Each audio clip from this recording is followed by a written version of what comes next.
When I was about 12 years old, I fell in love with the idea, notion, or concept of perpetual motion machines.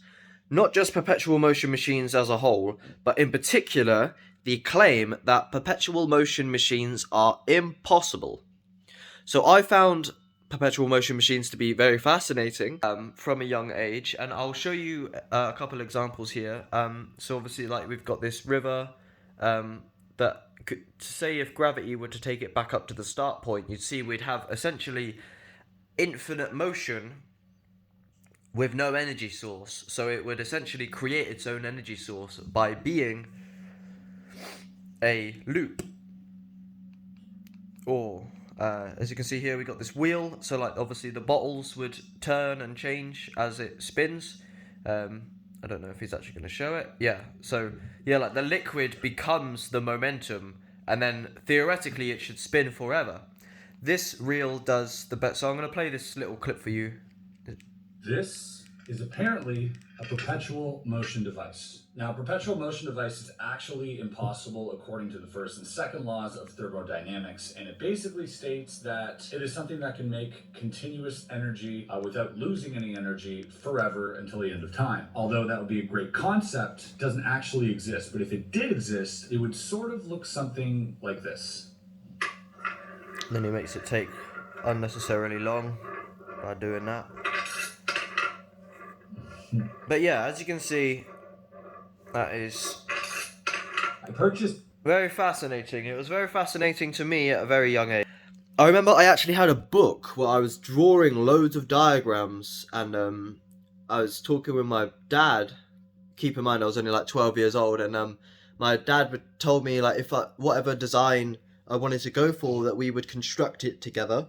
My dad was always very good like that. Like he would craft us wooden swords, etc., because he was very skilled in the construction world. He's made me all sorts of. He made me like a treasure chest out of matchsticks when he was in prison as like a gift. It was like the only thing he could create in there. But yeah, he's sick like that. So I was creating loads of these designs in this book that was dedicated to perpetual motion machines, and in particular, the claim that perpetual motion machines are impossible and that it goes against the laws of physics. That's what got to me, because I was like, surely it can't be. So basically, the story goes, I was searching for so long for a perpetual motion machine that when I finally got the design that I was most confident with, I could build it with my father and we could put it to the test. But I was going all different designs, drawing all sorts of different designs in my book. Because I really wanted to own one of these. It's definitely very much down my lane. I liked cool gadgets and things of this nature for a very long time, as it is. So I really wanted one of these, essentially. And the idea that I would need to install magnets or a battery, because even magnets have a shelf life. And it was kind of it was a disappointment to me to find out that it was impossible. Or to take the claims. Basically, to tie the loose ends of this story, the truth is, I was looking everywhere for a perpetual motion machine, but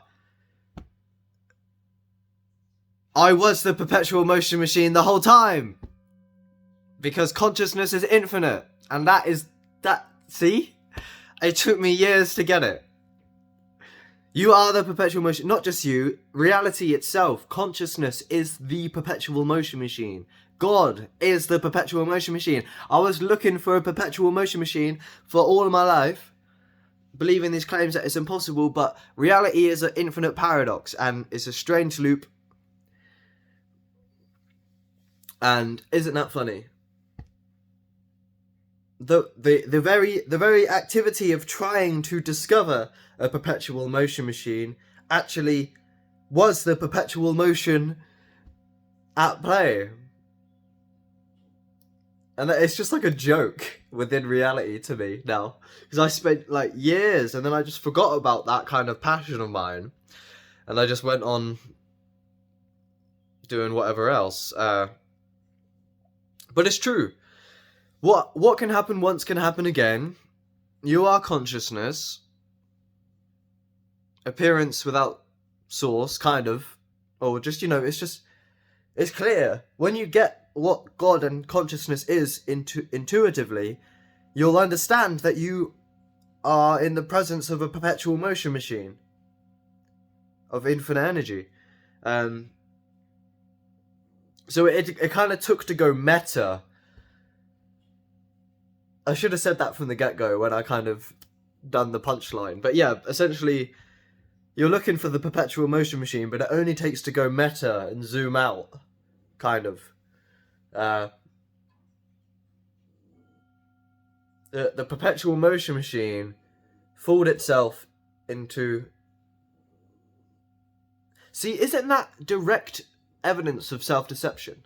That a perpetual motion machine can make itself believe that perpetual motion machines are impossible.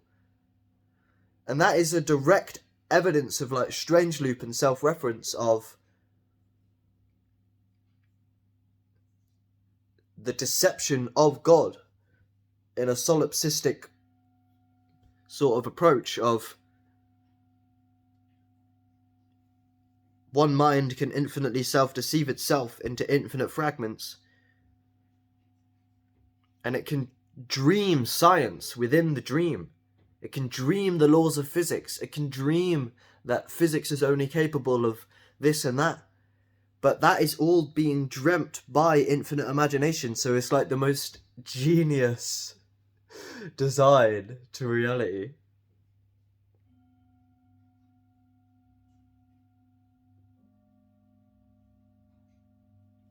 So there you go. I've discovered the first perpetual motion machine and the only perpetual motion machine. And it was literally not just under your nose. Your nose is literally the same fabric that is the self. And the self is perpetual motion. Inevitably. Don't you get it yet? Wake the fuck up. You are infinity, motherfucker.